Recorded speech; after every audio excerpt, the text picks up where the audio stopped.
Well, hello there, watching the press preview, a first look at what is on the front pages.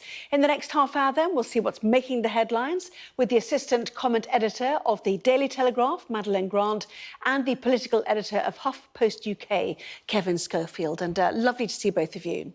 So to the front pages then, let us start with The Guardian, which leads with a photograph of 26-year-old Ellie Edwards, who was killed in a pub shooting on Christmas Eve on Merseyside.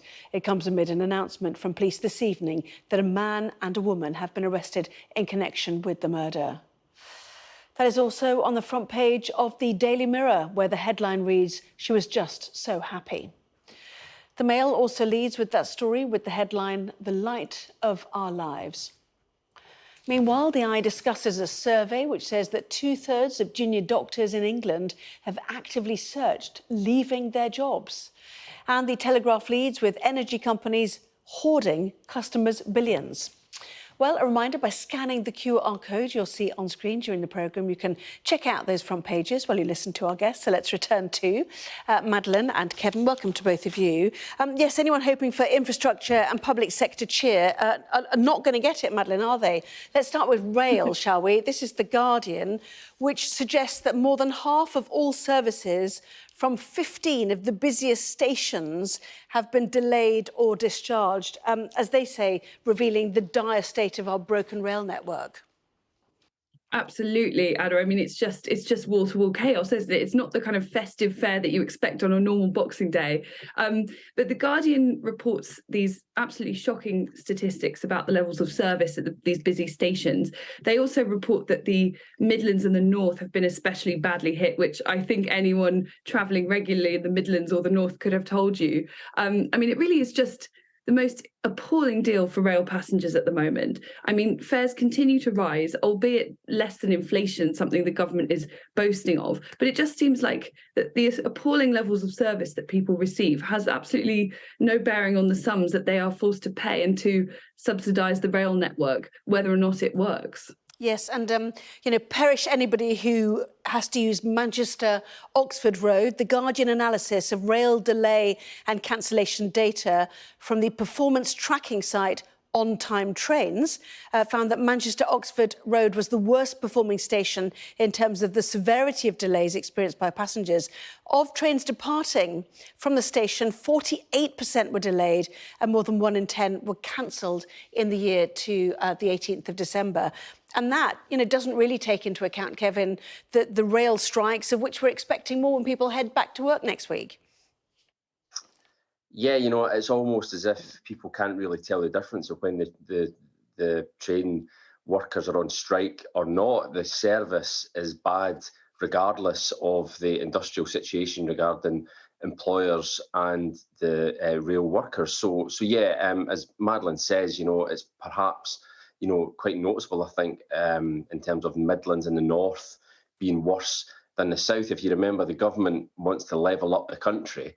Now, this is an area in terms of rail infrastructure that people really notice. If you require the rail network to actually be working properly to enable you to get around to visit people, to get to your work on time, and it's not working, then you're going to feel very annoyed, to put it mildly. And, these figures, I guess, aren't that surprising, but at the same time, they are pretty shocking. And it's a pretty terrible indictment of 20 plus years of rail privatisation. And it's no wonder that people think, let's just go back to nationalisation. I'm not saying that is the panacea, that's the silver bullet, but you can understand why people are just sick to death of the current setup and are willing to try something radically different, because clearly the system right now simply isn't working. Yeah, and that's certainly the point made by The Guardian here. 2 decades of privatisation has increased costs and public subsidies, they say, pointing out, as you did, about levelling up, that it is the North and the Midlands that are the hardest hit. But on we go to the health service. Here's the Eye. 2/3 of junior doctors are trying to leave the NHS, Madeline. Yeah, that's right. Yet more bad news for the government. The BMA, the Doctors' Trade Union, have conducted a poll of their members and found that 65% of them, of the junior doctors, are actively considering leaving the NHS.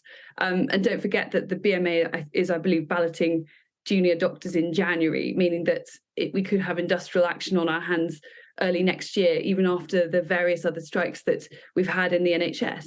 I mean, clearly, I think what goes to the heart of this problem is the workforce shortages that are bedeviling the NHS, and that there is always this fear that medics will leave and move to countries like New Zealand, Canada, Australia, which already recruit very heavily amongst British doctors. And alongside all of this, I find it extraordinary that Britain has still maintained a cap on the number of medics that we can train.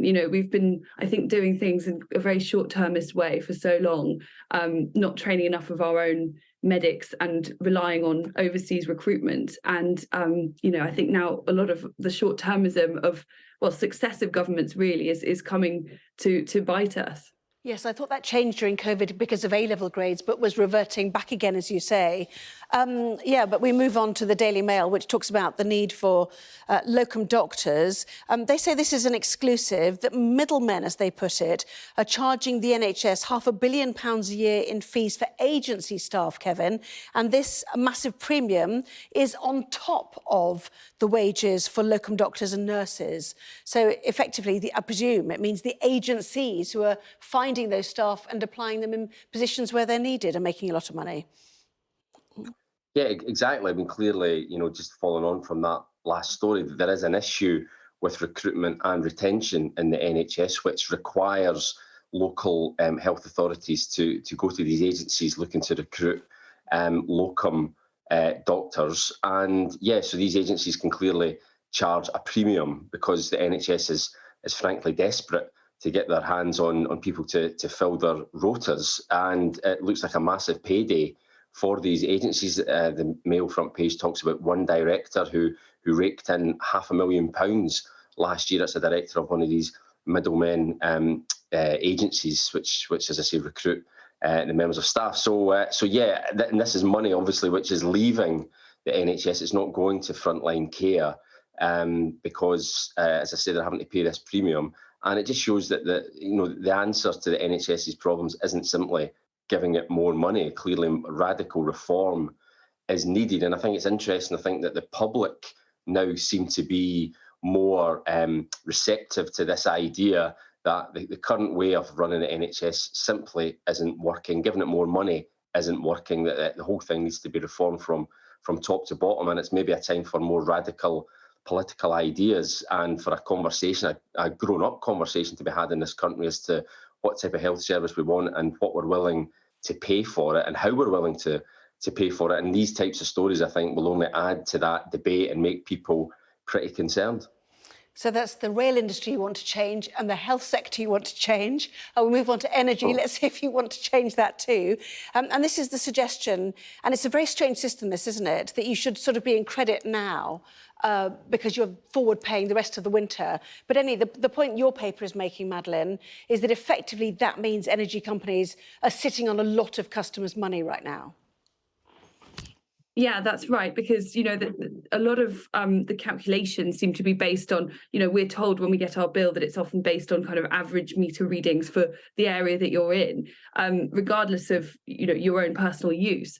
I've heard some extraordinary stories from, friends and relatives who are amazed by the bills. I mean, even though we've been told relentlessly that the bills were going to rise, I mean, it simply doesn't accord with the way that people have been incredibly careful. And the Telegraph investigation has found that some electricity and gas suppliers are still hiking customers' direct debit payments, even when in some cases these customers are thousands of pounds in credit and, using much less energy than usual. So essentially what sounds very much like a pretty dubious method of calculating bills and, pocketing the difference. The Telegraph is aware of a number of households whose companies have put up their monthly payments, even though they're in excess of £1,000 in credit. And it's a tricky one because, I wonder if when companies do behave in this way that seems to be, extremely opportunistic, that also because for so long we've been hearing that what we were told over the past month, that this is the cost of the war with Putin, that astronomical hikes are to be expected, even if it bears no relation to customers changing habits and so forth, that we just kind of accept our lot and forget that as customers, we do have rights. And in some cases, we're being charged way over the odds, even in a very difficult energy environment around Europe. Yes, I mean, I did speak to somebody about this in about September, and they said, looking at your bill, you should really be, in credit now, and it pays through the winter. But as you're suggesting, a lot of people are not putting on their heating, so they're not actually using the anticipated amount of energy, and also they need that money now. So this averaging out business doesn't necessarily suit them. But on the photos, Kevin, of all the papers, we see the face of a young 26-year-old woman who was shot dead in Wallasey Village on Christmas Eve, named today as Ellie Edwards. And, her family, including her father, who laid tributes today, absolutely devastated. Yet another family on Merseyside who were devastated by what seems like being literally in the wrong place at the wrong time. Yes, absolutely. There's one friend, as it's quoted, as saying that Ellie had been singing and dancing just before it happened, having a good time on Christmas Eve, as millions were across the country. Obviously, the first time since COVID that we've actually been able to go out and enjoy ourselves at Christmas time. So for this to happen, especially at this time of year, is absolutely heartbreaking. And, as I say, your heart goes out to the family. Just a terrible tragedy in the wrong place at the wrong time. And it's yet another example, as you say, of gun crime on Merseyside as well, which is extremely concerning, but yet not surprising that is a picture which is on most of the front pages tomorrow, because it is, I think it's a story which has shocked the entire country. Indeed so. Yep, lots more still to come in the next part of our programme. Michael Gove on the need to bring back traditional architecture, and this story on the front of The Guardian too, which reads, student homelessness soars in a housing crisis. Back with that too in just a moment.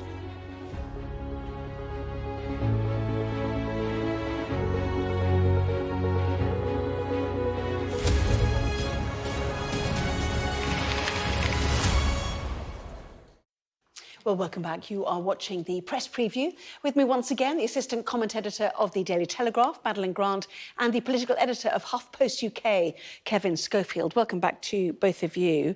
Let us go to, I'm going to move the new papers out of the way. Sorry about that, Kevin. The news of the Boxing Day sales. You can pick your stats on this, can't you, really? But certainly the way the Telegraph is reporting it, tills are alive in high streets amid the rail chaos. Suggestion there that expectations were low because of strike action. But the bottom line is that they're better than last year, but not as good as pre-pandemic levels. Yeah, exactly. And in a way, it's not massively surprising, but I think you're right. I think expectations had been so low that, we've been just surrounded by doom and gloom on the economic front for so long that the idea that no one's got any money to spend on anything, and we've probably spent what little we had on Christmas presents. So the idea that we've actually got some money left over to spend on the sales, which have once again been brought forward to try and entice people into their local high street, is obviously good news. And ironically, one of the benefits of the rail strikes is that people have actually shopped locally. So local businesses are actually having a better time of it, according to this story. So yeah, it's obviously a time of year when even if the previous 11 months have been pretty grim, this is the one time when people tend to cut loose a little bit, and they might have got a few quid in their Christmas stocking from Santa, so that will give them a few extra pounds to go out and spend as well. So anything right now which can give the economy at least a little bit of a boost as we head into 2023, which by all expectations is going to be fairly grim economically, I think can only be a good thing. Yes, we have to remember that a year ago we were knee-deep in Omicron, weren't we? And that wave hadn't peaked yet. To The Guardian now, Madeline. We know of many people who are struggling to get accommodation. The rental sector is very tricky at the moment. But this is about student homelessness. That student housing is reaching a crisis point not seen since the 1970s, when students had to sleep in sports halls or their cars. So what's the situation? Well, it just sounds appalling. And I mean, I think we do often talk about the housing crisis in terms of the young professionals and the young people who are cut out from getting on the housing market. But I think, this is an underexplored aspect of it, the way that the housing crisis is pushing many students into accepting incredibly poor quality accommodation, or even going into forms of what they call, this is the student housing charity Unipol have said this, what they call kind of hidden homelessness, which is things like, couch surfing and crashing with friends and not having a secure home of your own. I mean, they attribute much of this to the fact that landlords are increasingly either exiting the housing market altogether or preferring to stick to renting out homes to professionals rather than students.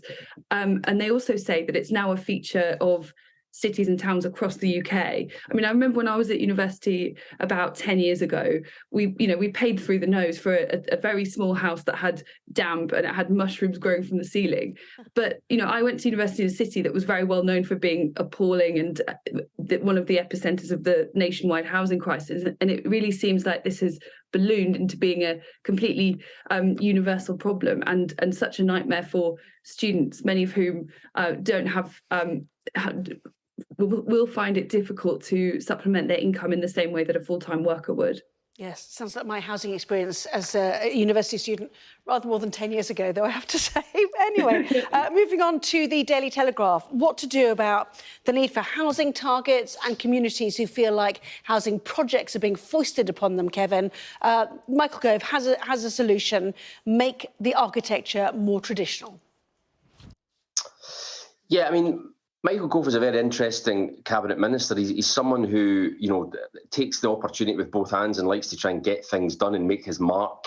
Now, it's not always popular, but he doesn't hang around and rest on his laurels. And this is another example where he is looking to use his job as Levelling Up Secretary to improve the architecture of the nation. I mean, it's quite a huge ambition, but he's backing the establishment of a national school for urban design, which basically is to try and improve the architecture, a lot of the modern design. This report from the Policy Exchange, which Michael Gove supports, says that a lot of the current architecture is very dull and boring, and what they'd like to see is a greater emphasis on, as it says in the headline, traditional architecture, Kevin? more aesthetically pleasing architecture, which is, I think, a pretty good thing.